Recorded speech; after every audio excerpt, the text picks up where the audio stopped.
actual listing yet. And as soon as it is, it will make sense. Otherwise, when I share the link, it looks like a alphabet soup. But thanks for asking. It's great. Thanks to you, Brian. I have published my book. Thank you for your help. Man, I hope you make a fucking $1 million with it. I really do. I think you're going to actual listing yet. And as soon as it is, I lost you. I'm not sure what that was. Probably me dicking around on YouTube. Had to go live on YouTube. All right. Yeah, that spice, you need to get that rub going too, because that stuff is fantastic. I put it on everything. Thank you. Yeah, that's really good stuff. All right. Anyway, as I was saying, on the runes. The runes are this, the scientific archaeological explanation of it is a system of writing. Dates all the way back to the Etruscans in northern Italy. And before that, there were even pre-runic symbols. There are in the Elder Fehu thought. Now, on my Patreon, I've been doing a series on the runes, and it's a little bit different. I have this thought process when I'm looking at ideas concerning this faith that you got to ask yourself, and I see a lot of people not taking the time to ask this one question. Well, maybe it's a whole process of questions. I mean, we learned things about our gods and way of life, and we learn the archaeology of it, we learn the history of it, but nobody seems to be asking, what fucking good does that do me right now? How do I use this in today's world? Okay, I know all of that. I understand how they made that sword. I understand the armor they wore. I understand their navigational system with sunstones. I see the myths. I understand that. What does it do me now? I mean, how can I use that right now to live what we want to call a noble life, to live a better life, to take a step forward every day? Because when you step away from this faith, because obviously no one's really finding that kind of guidance within this thought process, within this spirituality we call Ostru. We come up with high-minded concepts of honor and dignity and integrity and the 9 noble virtues and shit like that. But the actual application of it, well, it's kind of sparse. You can go buy a dozen books on Ostru and you'll find the same stories told again and again and again. And then they'll throw something in about, well, I hate this group or I hate that group and call it good. I've done it, shit. So, but as you begin to branch away, and this spirituality has allowed for a branching into the ideas of masculinity, into the ideas of femininity, into the ideas of success, into the ideas of trying to become more. I mean, it's basically what all three of those boil down to, is trying to become something more. Finding that can be particularly onerous at times. You will go through a dozen books before you ever find a suggestion that, well, this might help you. How? How am I supposed to use that in today's world? I'm not in connection with my environment the way my ancestors were. Not by any stretch of the imagination. 90% of the people that pay attention to the things I'm saying, or anybody else is saying for that matter, are not in connection with the environment in the same manner our ancestors were. Most of them don't even have a fucking garden. So now what? Where do we find that solution? Where do we find that answer? And I woke up the other day with an idea in my head. And I've been working on the rune series. I had an idea when I was writing the book, Life and the Love of Life. Life and the Love of Life. There's a body of archaeological evidence that's suggesting that, bear with me because I'm going to make a point here. About 12,000, 11,500 years ago, there was a huge, dramatic, world-changing event. Much of I see it in our lore. Ideas about Atlantis as well originate from this, when a comet struck the Laurentide ice sheet in Canada. The Woods Hole Oceanographic Institute suggests that a body of water many times the volume of the Great Lakes washed into the Arctic Ocean. A similar amount of water, a tidal wave 1,000 feet high with boulders as big as tankers washed across Oregon, creating the Oregon Scablands. Lake Bonneville burst its bank, created the Snake River Canyon, had continent-wide wildfires. And it wasn't just a once and done kind of deal. Every 6 months, the fragments of that comet were raining down on North America and the South Pacific, literally changing the world. Man has existed just like us for about 400,000 years. Same structure, same mental capacity. And this kind of thing has happened again and again and again. About 100,000 years ago, there's another similar event that's recorded in the ice. So let's say you're a people and you're trying to survive. You're dealing with continent-wide wildfires. I mean, every time I hear that, I think of Frey with an antler-handled implement as a farmer fighting a fucking forest fire, trying to protect everything he loves. And it kind of clicks with me. It makes sense where these great stories come from. How would you get guidance to people throughout time to navigate whatever situation you might find yourself in? What would that look like? More importantly, how would you be able to decipher it? So the idea that that kind of destruction hit North America lends itself to the idea that the Solutrean hypothesis is backwards. You find Clovis points all over North America. If you go down below, 12,000 years ago, you're continuing to find evidence of successive habitation and flint napping up to 50,000 years ago in Georgia. So these people survived that. Obviously, when something like that hits, it's going to destroy everything around it. There will be people at sea. They will go to other places. They will create new cultures. They will share knowledge. There's your 7 wise men sharing information and knowledge. We have pyramids all over the world. They all come up with that on their own. Somebody tell them. But insofar as life is concerned, and more specifically, insofar as our life is concerned,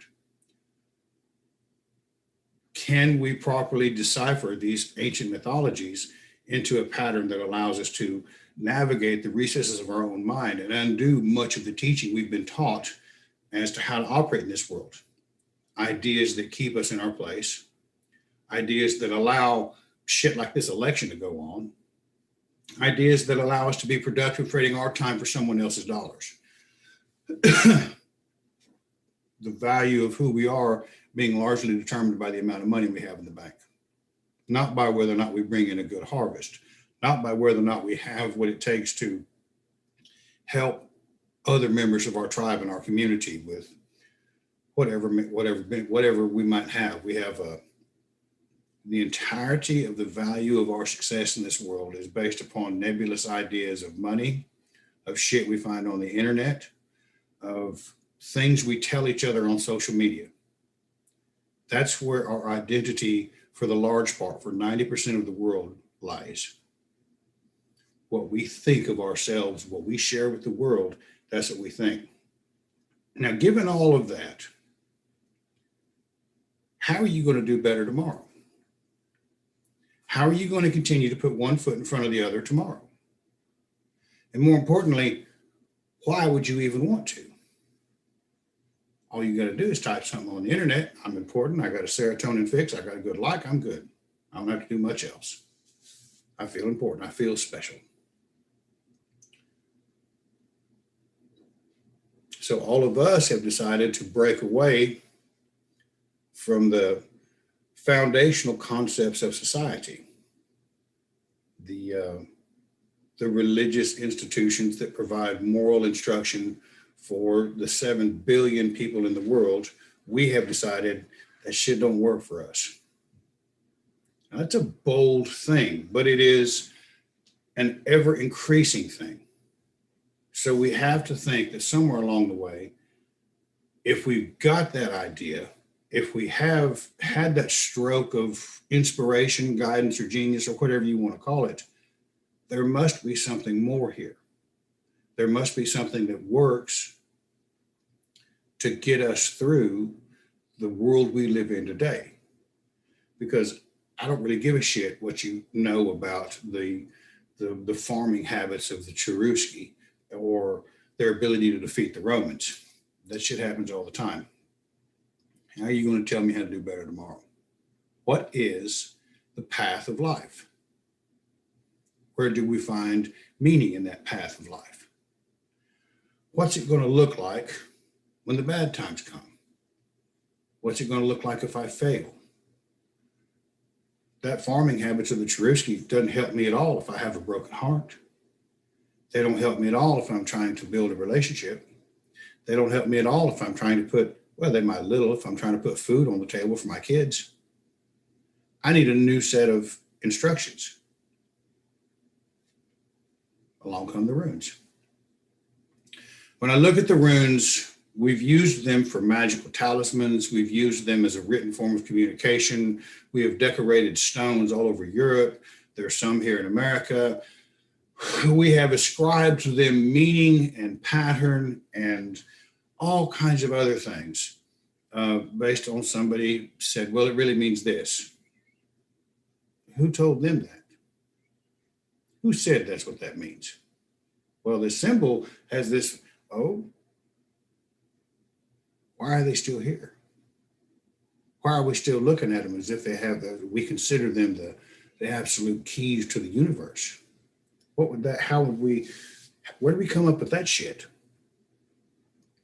So the story of the origin of the runes is Odin sacrificed himself to himself. He hung on the tree for 9 days and pierced in the side with a sword. And then he fell, shrieking he fell. He heard the songs of his ancestors, the ones who had passed on before. He got a little sneak peek into Helheim. And when he fell from the tree or was cut down, which I think he was, he picked up the crystalline form of the cumulative knowledge of everyone that went before them. What would they tell us? What would our ancestors tell us? Well, the only thing I can think of is what my grandpa would tell me about the pattern of his life. That's where I want to go find the wisdom I need to make it through these tough times, to be able to deal with the good times. Because I promise you, I have fucked up gloriously in some of the best of times. My grandfather, my father, my great-grandmother, those are all people that have been through life, haven't they? They've seen it all. They understand the pattern. If we are to truly believe in this faith, if we are truly to believe that our gods give a shit about us, that they do indeed expect us to join them at the table once this temporary period of existence is over and help them on whatever mission that might be for their lives, would they not leave us some kind of clue, some kind of hint, some kind of idea as to what it might mean? Given the nature of the destructive elements of this world, the pattern of repeated destruction of entire societies, worlds, cultures, we have to understand that everything we're dealing with, everything we're living in is temporary. And yet we expect ourselves, because we have entire multi-million-dollar and billion-dollar industries telling us, try harder. How? Why? Are we doing it in the service of our country? I can get that. I've got a grand idea. I've got something bigger than myself to fight for. But insofar as my own life, it's easy for me to lie to myself and fuck it off, which I have done. But like I say, now we have all of the concepts I just mentioned. What would they look like? How would we decipher them? How would we use them? Now, given some of the ideas that we have talked about with the runes, what they mean, Fehu, Urus, Urisaz, what if they're a pattern of life? What if there's something that helps us navigate all of the things in our life, and not over the long haul, but also on the daily basis? See, if we want to be a noble-minded, we're going to try harder the next day. We're going to do a little bit better today than we did yesterday. If you're playing football, you make 2.5 carries, 2.5 yards a carry, every carry, you can win the fucking game. That kind of incremental movement forward is essential. It can't always be immediate overnight success. Sometimes it has to be that. What does that look like? So if you follow my Patreon, you know what I'm going to talk about. But if you haven't, I'm going to say I'm going to give you the path that I wrote about in life and the love of life. And the new book is going to be a much broader exposition of that. So you start off with Fehu, which is mobile wealth, cattle. All right. Everybody starts off in life doing pretty good. They're in college, and they got a lot of free fucking money. They might have a little job. They might make a little. You get in the army, all of a sudden you got a decent paycheck. You get in, you run in the streets. Somebody's probably selling a little weed on the side or some bullshit like that. Got a little money in your pocket. Ain't got nothing to show for it, but you got a little money in your pocket. You got a little success. You might step up and get a good job. Fehu, this is wealth. This is literally cattle. Money. My grandpa, or my Uncle Sonny always said of his dairy farm, he said, that's money on the hoof out there, boy. And he was right. So this is where we start in life. The strength of the young mind, or the strength of the young body, has what it takes to begin to accumulate wealth in the pattern of the society in which he lives. And Uruz is the second room. You're going to need that strength to work hard to get what you want. You're going to need that strength to defend what you have. You're going to need strength. Thurisaz, that's Thor's rune. That's the thorn. That's the protection against giants. That is a little protection from on high. Everybody wants to understand that the gods they believe in give a shit about them. Everybody wants to understand that with a little divine intervention, we can do a whole lot of things. That's a common theme throughout every mythology in the world. To deny that simply flies in the face of the evidence that stands. And Suze, just like I was talking about, you're going to have to go talk to your grandfather. You're going to have to understand what he knew. You're going to have to see the things he did. You need grandfather's wisdom. Rido, the journey. We're all on that journey. So you've made a little money. You've got the strength to protect it. You've got a faith that helps you cherish it and protect it. And it's got hope for a little divine intervention. You got grandpa's wisdom on your journey in life. And Kinaz, the torch, the light of inspiration. You're going to see things. Those things are going to build opportunity for you. Gabo, the gift. And then Wunyo, the joy. That's a good life of every young person. And some people don't actually have that, but for the most part, when I look at my young life, that's what I see. I see those good times. I see that pattern of life. That pattern fits everybody that follows this faith. That pattern fits everybody like a glove. And it's a reminder, that's how it's going to be sometimes. You got good times, but the baseline condition of life is it's fucking tough. You don't get to rest on your laurels and expect success.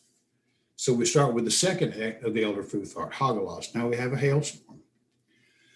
The reason I mentioned that comment is that in about 250 BC, the Romans were having a problem with hailstones. They called them hailstones. What they were meteorites, and they were changing the environment. They were changing the absolute weather patterns of Europe, and they wrote down it's a problem with hailstones, the meteorites. The fact of the matter is it stands for radical change. It's the seed of water. It's the frozen form of water. But if it hits your crops, it's destructive as hell. You will lose everything if you've bet the farm on one crop and a hailstorm rolls in. Happens every year to people. Usually when things are going along pretty good and we're getting confident in ourselves and our egos are getting a little bit out of control and things are going, something's going to happen. Now, having said that, we cannot afford to be the kind of people that expect the other shoe to drop. People live that way. Well, I just knew it was going to go bad. It was too good to be true. No, it's just a pattern of life. Shit happens. You might lose everything. I've lost everything 2 or 3 times in this life. Still kicking. But after the hailstorm comes, after the radical change in life, you end up with now these, a time of need. And it's hard to stand there with your hat in your hands telling somebody, well, I can't really pay that bill. I've been fucking off and things have gone south for me. It's a time of need. And then Isa, ice. It will feel like everything's frozen over. It will feel like you're stuck in a rut. It will feel like everything's just stopped. But the thing about Isa is even underneath that frozen water, the currents of life are still flowing. Then you come up with Yira, the harvest. Now there's your hope. If you've done the first et of life correctly and you've got something in the bank, if you've been doing the right thing again and again, even with a radical change of life, a time of need, and everything kind of frozen over and slowed down, if you've done it right on the annual cycles, you will have some kind of harvest. You're going to reap what you sow. Just that simple. Whether people like me saying that or not, I really could give a shit, because it's the truth. Ehwaz.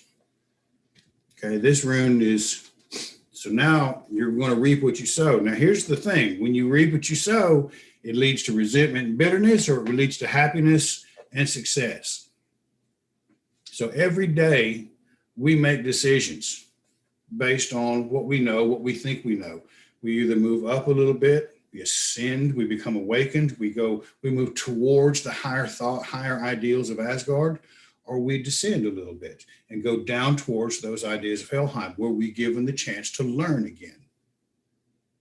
It's not down there to suffer. You're going down to learn some more, because that's where all of the knowledge is of all of your ancestors. So each day we're moving up and down. We got to become aware of that. So we get a harvest. If you've been through all of that, the good times and the bad times, and things are starting to turn around, you're beginning to develop the foundations of wisdom. This is where we begin to learn to move up or move down. Now we got Perthro, the lock cup. A little bit of luck goes a long way. Anything will do for brains if you got luck. I can promise you that. Then you have Ehwaz. See, they got Ehwaz and Ehwaz, but it's Algiz in a lot of the alphabets. Algiz is the elk. Now, if you live in an environment, you got mouths to feed, things are kind of turning around, there's a little bit of hope on the horizon, you're doing the right thing, you're not indulging in pour me another drink kind of thought process, you got an opportunity to go hunt. You still got the strength of your body. You still got the sharpness of your mind. That we are literally built to be perfect predators, because we can use tools and kill them from a long way off. Algiz is the elk.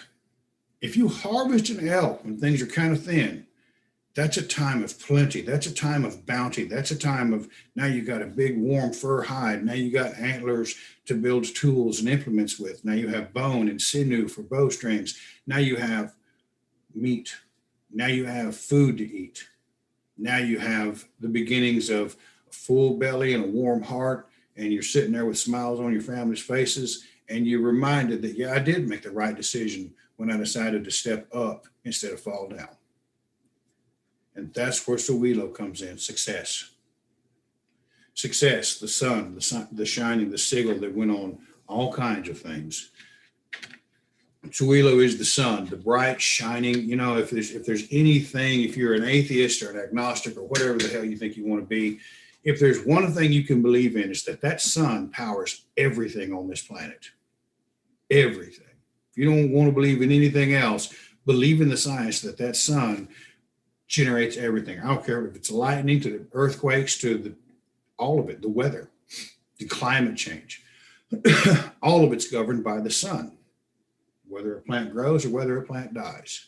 In 500 AD and about 1300 AD, there were what they call two mini ice ages. 500 AD is when the time of King Arthur came around, and you had the transition from pagan to Christian lifestyles, where the pagan king couldn't quite cut it anymore. He had to have the help of God. So there's your transition. At 1330, you had a little ice age in Northern Europe when things began to freeze over. And people right after that, I mean, it warmed up, and you had this great prosperous time of building these gigantic cathedrals all over Europe. You get a little bad, you get a little good. That's how it works. The third et is where life begins to gain meaning beyond what we have understood, beyond the struggle to succeed and the struggle to survive.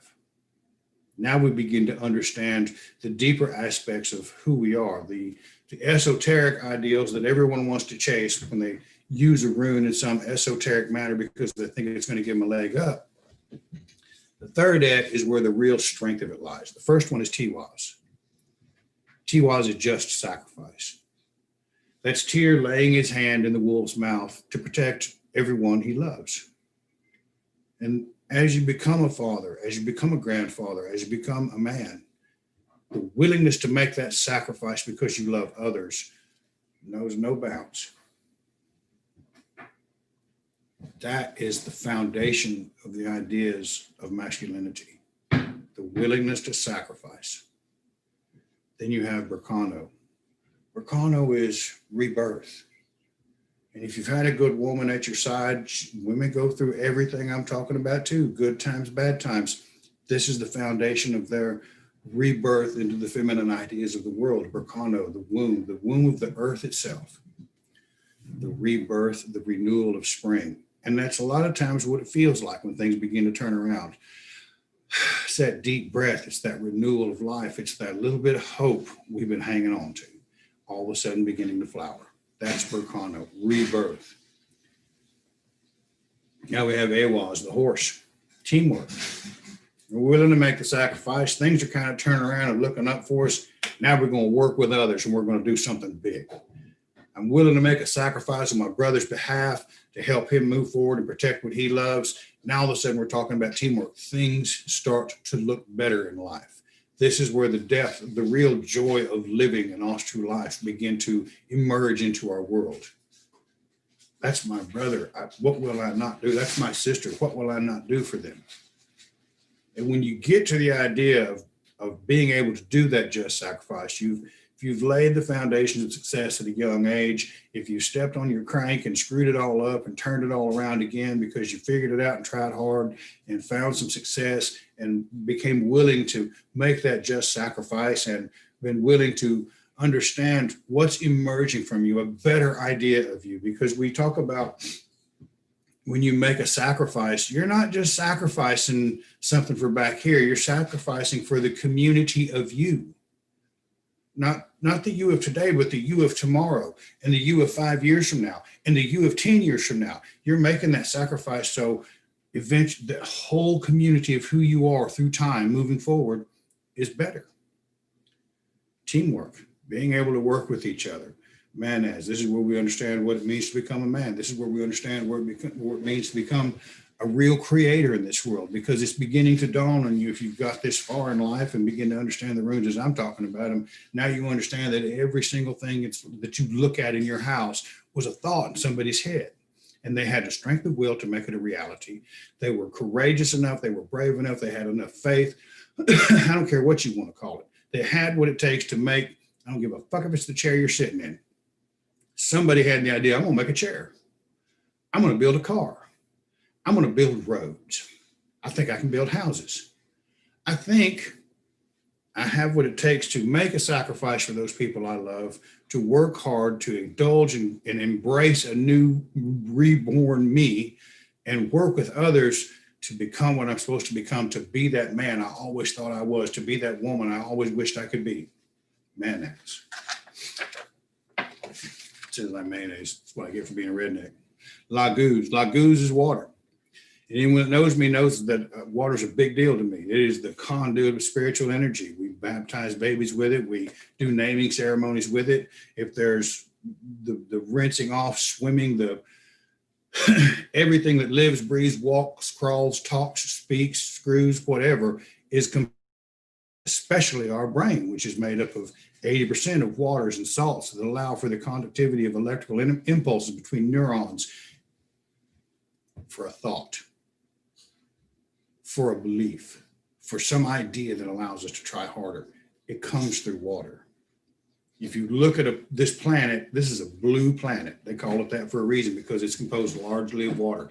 Even on what we consider to be solid land mass, you can drill down and hit water. There's aquifers all through the solid land mass. Water is the spiritual conduit of energy.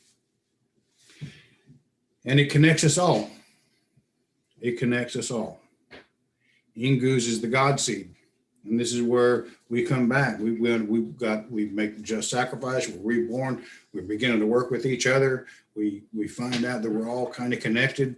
And then Inguz is that activity, the being, seeing, doing, that participle at the end of the words of activity, the actual action it takes. Because we can't sit around and just talk about it. We got to get up and do something. And that's the real part of creativity. It's not simply the thought, but the ability to put the action behind it. I can talk about all kinds of things, but if people don't see me doing some of these things, doesn't mean a hill of fucking beans. You lead by example, period, all the time, every time. Then you come on an idea of day gods, the new day. And I promise you, it will be like a new day once you begin to grasp and incorporate these ideas into your life on the daily, on the weekly, on the long-term basis. What are the thoughts I'm thinking? Are they moving me up or down? Am I ascending? Am I awakening? Or am I still need to learn some things? As we begin to become aware of that process and this path of life, this message of the gods to us in the form of the runes, we experience a new day. And that's what a lot of people want. That's what a lot of people expected when they came into Ostru, the idea that it might be better. The old song by, by Peace Sells, by Megadeth, if there's a new way, I'm going to try it and it better work this time. It's what everybody wanted. It's what everybody wanted when they stepped in here. And we find all kinds of other shit that doesn't give to us the idea that I'm experiencing and living and enjoying a new day. Well, this idea that I'm talking about fixes that. And then you have Othala. I've come home. I've built a home. And I think that's what most of us want. We simply want that idea of a happy home. A lot of us ain't never had that shit. A lot of us ain't never got to experience it. And I've raised 5 kids already. And I can promise you, there are days when Daddy was around that, and it might not really felt like home. I had to figure all these things out too. Now they're learning the same thing. Now I've got a written inscription that, let's say it is 12,000 years old. Let's say it did originate in North America and travel to Europe. 5,000 years ago, you find them in the Alps of northern Italy with the Etruscans. Who knows? The point is, if you listen to kind of what I'm saying with regards to these runes, you can take that and build yourself the kind of life that allows you to take that next step forward. Not only that, now you have the idea that I might have the tools I need to make the next day a little bit fucking better. I might have the tools I need to change my thought process into something that's more conducive to the positive experience of existing in this condition, in this world, in this time. And damn, if you can give somebody that, what greater thing could you share with somebody? Not simply just say, have hope. Here's a list, and these are the steps, and this is how it goes for everybody. And this might be where you're at, or this might be where you're at. You know what? You're on the right path. No matter how badly it sucks in that moment, no matter how great it is in that moment, you're on the right path. That's anything. 90% of people that call me in a crisis situation, that's all they want to know about. Will I make it through this? Shit, yeah, you're going to make it through it. You're on the right path. It looks like you're dealing with a little bit of hoggalage in your life right now. Shit sucks, doesn't it? Let me show you what happens next. Right there. A divine message. Insofar as I'm concerned, these are the tools that I'm going to use probably from here on out in my life to see how it works. Now, having said all that, I will have a book on it, but if you haven't picked up Nigel Pinnock's The Complete Illustrated Guide to Runes, I highly suggest you do so. It's a good book. It's full of all kinds of historical information. It'll also help you clarify, if you're thinking along the lines of what I just said, some of the ideas I talked about. You'll see what I mean when you begin to read through these things. You'll begin to see other people instinctively using intuitive code. It's just a pattern. It's a part of who we are. It's an understanding. It's a form of wisdom and guidance, and it's all right there. So to sit there and say, well, I'm just going to meditate on Fehu today. Okay, that's good. That's good. Do it. Figure out the ideas of building wealth in your life. But don't forget that you're going to need the strength to protect it. You're going to need the strength to work for it. You're going to need a little protection from on high. You're probably going to have to ask Grandpa or Dad, how do I put that together again? Or you're going to have to ask Grandma or Mom. Now, just exactly what's this spice do again? How do I add flavor? Or how do I get this baby to stop crying for either parent? It's all right there.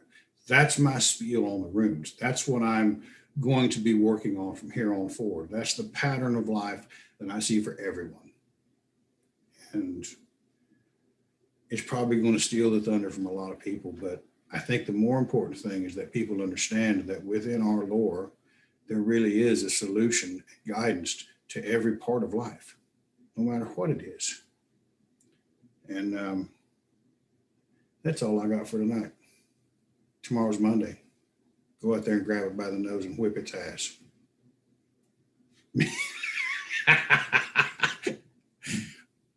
Anybody got any questions? All right, guys, we got Renee. Can you please repeat the name of that rune book? The Complete Illustrated Guide to Runes by Nigel Pinnock.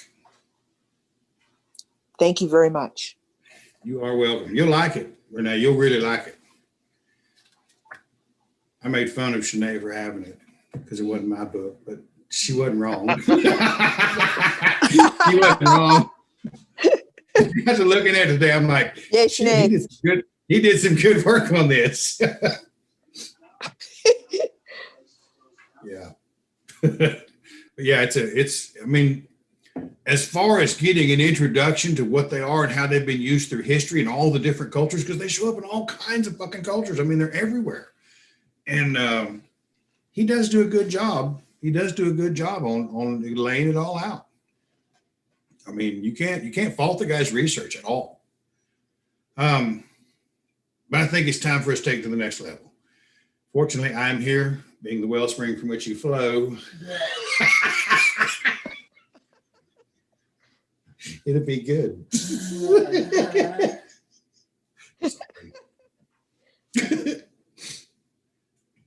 What's the matter? Nothing. All right, guys. I appreciate y'all's time this evening. I hope everybody, it's a good life. It really is, guys. It's a good life. There's been some shit in it that sucks, but that's the baseline condition of the human condition. Is sometimes things suck and you just got to bear up under the load. But there's a message here in these runes to get us through it all. And I'll probably write a fantastic book about it, of course. So y'all take care. I appreciate it. Thank you. All right, brother. Be good, man. All right. You too, man. We'll see you around. Thanks. Thank you, Renee. You're welcome.